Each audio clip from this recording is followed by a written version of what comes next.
बिस्मिल्लाहिर्रहमानिर्रहीम अस्सलाम वालेकुम। आज कुकिंग विद उम्मे आज़ा मैं आप सबके साथ ऐसे कुछ ज़बरदस्त किस्म के पिज़्ज़े की रेसिपी शेयर करने के लिए जा रही हूँ कि आप एक बार इसको बनाएंगे ना तो आप इसको बार बार बनाने पे मजबूर हो जाएंगे। इतना कि ये कोई ज़बरदस्त बन के तैयार होता है कि आप बाज़ार के जो महंगे महंगे पिज़्ज़े होते हैं ना वो तो खाना छोड़ देंगे और आए दिन अपने घर में जो है इसको बनाएंगे, अपने घर वालों को खिलाएंगे और सबसे शाबाशियाँ बटोरेंगे। रेसिपी बहुत आसान है और थोड़े से इसके ज़रा मैं आपको शशके दिखाती चलूँ। ये देखें, ये देखें, ये देखें कि ये जो है ना ऐसा पिज़्ज़ा आपने शायद ही ज़िंदगी में पहले कभी खाया हो और इसकी लुक और इसका जायका नहायत ही कोई लजीज है और बहुत ही आसानी से बहुत कम टाइम में और घर में मौजूद चीज़ों के साथ सिंपल ब्रेड के साथ हम इसे बनाएंगे। कोई ज़्यादा मेहनत भी इसमें नहीं होनी। तो आइए आज की जो मज़ेदार सी आसान सी पिज़्ज़े की रेसिपी है इसको बनाना शुरू करते हैं। तो यहाँ पर सबसे पहले आपने क्या करना है कि आपने लेने हैं जी 8 स्लाइसिस ब्रेड के और उसको आपने इस तरह से साइड से कट कर लेना है। आप वाइट ब्रेड का इस्तेमाल भी कर सकते हैं, आप 50-50 ब्रेड का इस्तेमाल भी कर सकते हैं और आप ब्राउन ब्रेड से भी इस रेसिपी को बना सकते हैं। तो ये देखें इसकी 8 जो स्लाइसिस हैं उनके साइड से मैंने जो है ना सारा कट कर दिया है। उसके बाद जी आपने 4 स्लाइसिस लेने हैं, उनको इस तरह से आपने एक ट्रे में रखना है जिसके अंदर आपने इसको बेक करना है। उसके ऊपर आपने बटर पेपर लगाना है, उसके ऊपर आपने इसको सेट करके ना 4 स्लाइसिस को रख देना है और उसके ऊपर हम लगाएंगे पिज़्ज़ा सॉस। अच्छा जी, पिज़्ज़ा सॉस जो है आप आसानी घर में बना सकते हैं और उसकी रेसिपी भी मैं डिस्क्रिप्शन बॉक्स में आपको दे दूँगी। अच्छा, यहाँ पर जो है ना मैंने इसके ऊपर 4 स्लाइसेस जो हैं वो रख दी हैं चीज़ के।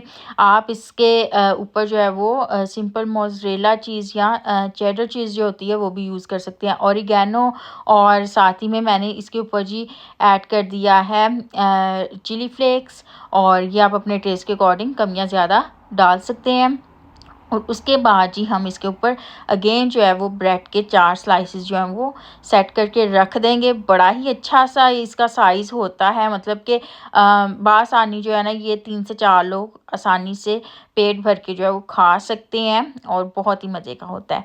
तो ये देखें जी, यहाँ पर अगेन आपने जो है ना वो पिज़्ज़ा सॉस लगा देनी है। होममेड पिज़्ज़ा सॉस जो होती है ना वो बासानी आप क्विक तरीके से किस तरह से बना सकते हैं उसकी रेसिपी भी मैं अपने चैनल पर शेयर कर चुकी हूँ।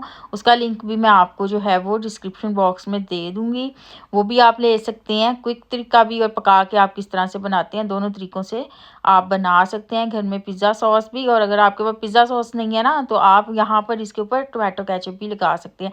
अब इसके ऊपर थोड़ा सा मेयोनीज़ ऐड करेंगे, ये इसके अंदर बहुत ही अच्छा फ्लेवर देता है। और उसके बाद जी इसके ऊपर हम ऐड करेंगे यहाँ पर नेक्स्ट जो चीज़ है जी वो है चीज़। चीज़ जो है आप कोई सी भी अपनी पसंद की डाल सकते हैं। अब ये जो चीज़ होती है ना ये आप कम या ज़्यादा कर सकते हैं जितनी भी आपको पसंद हो। उसके बाद आपने क्या करना है जी, इसके ऊपर आपने वेजिटेबल्स अपनी पसंद की कोई सी भी आप रखें, आप इसके ऊपर जो है ना इसकी ऐड करें। यहाँ पर मैंने शिमला मिर्च ली है डिफरेंट कलर्स की और प्याज लिया है। अगर आपके पास चिकन जो है वो अवेलेबल है छोटे छोटे पीस करके आप वो भी ऐड कर सकते हैं। तो यहाँ पर जो वेजिटेबल्स हैं वो आप अपने पसंद से कोई भी जो है वो ऐड करें। तो मैं यहाँ पर थोड़े से कॉर्न ऐड कर रही हूँ, साथ ही में कॉर्न बॉइल्ड है और उसके बाद ही थोड़े से ऑलिव्स और वो इसके ऊपर जो है अच्छे तरीके से हम लगा देंगे और अगेन हम इसके ऊपर जो है ना चीज़ ऐड करेंगे। उसके बाद आपने इसको कर लेना है बेक। मैंने इसको जी गैस ओवन के अंदर जो है वो बेक किया है, तो गैस मार्क 7 पर मैंने 25 मिनट्स के लिए इसको बेक किया है। और आप दूसरे ओवन का इस्तेमाल कर रहे हैं तो आप 200 डिग्री से 220 डिग्री तक इसको बेक कर सकते हैं 20 से 25 मिनट्स के लिए। और ये देखें माशाल्लाह से अब हम इसको जो है वो ओवन में रखने के लिए जा रहे हैं। चीज़ मैंने इसके ऊपर ऐड कर दी है, कम या ज़्यादा आप चीज़ जो है वो अपने टेस्ट के अकॉर्डिंग इसके ऊपर ऐड कर सकते हैं। उसके बाद जी माशाल्लाह से ये अब ओवन में जाएगा और ये इतना कोई मज़ेदार बन के तैयार होता है ना कि आप बाज़ार के जो पिज़्ज़े हैं ना वो तो आप मंगवाना भूल ही जाएंगे। और आप अपने घर वालों के लिए, अपने दोस्तों के लिए, जब भी आपके कोई मेहमान आते हैं तो ये पिज़्ज़ा ज़रूर बनाएं, उनको भी ये बहुत ज़्यादा पसंद आएगा। और ये देखें जी माशाल्लाह से मैंने इसको लास्ट पे कट कर लिया है इस तरह के, इस साइज़ के जो है ना जो अभी मैं आपको दिखा रही हूँ 8 स्लाइसेस जो हैं वो बन के तैयार होते हैं। और अच्छा खासा ये ना 3 से 4 लोग जो हैं वो खा सकते हैं पेट भर के। और ये देखें माशाल्लाह से इसकी लुक जो है ना, जितना ये लुक में अच्छा है उतना ही ये टेस्ट में जो है ना ज़बरदस्त है। एक बार ज़रूर इस रेसिपी को ट्राई कीजिएगा और कमेंट सेक्शन में मुझे अपना फीडबैक देना मत भूलिएगा। रेसिपी पसंद आती है तो फ्रेंड्स एंड फैमिली मेम्बर्स के साथ भी ज़रूर शेयर कीजिएगा। इंशाल्लाह ताला अब आपके साथ नेक्स्ट वीडियो में मुलाकात होगी। तब तक के लिए अपना बहुत ज़्यादा ख्याल रखें, मुझे भी दुआ में ज़रूर याद रखा करें। खुश रहें, हमेशा सबको खुश रखें, सबके लिए बहुत सारी आसानियाँ पैदा करें ताकि अल्लाह पाक भी आप सबके लिए बहुत सारी आसानियाँ पैदा करें। फ़ी अमान अल्लाह, अल्लाह हाफ़िज़।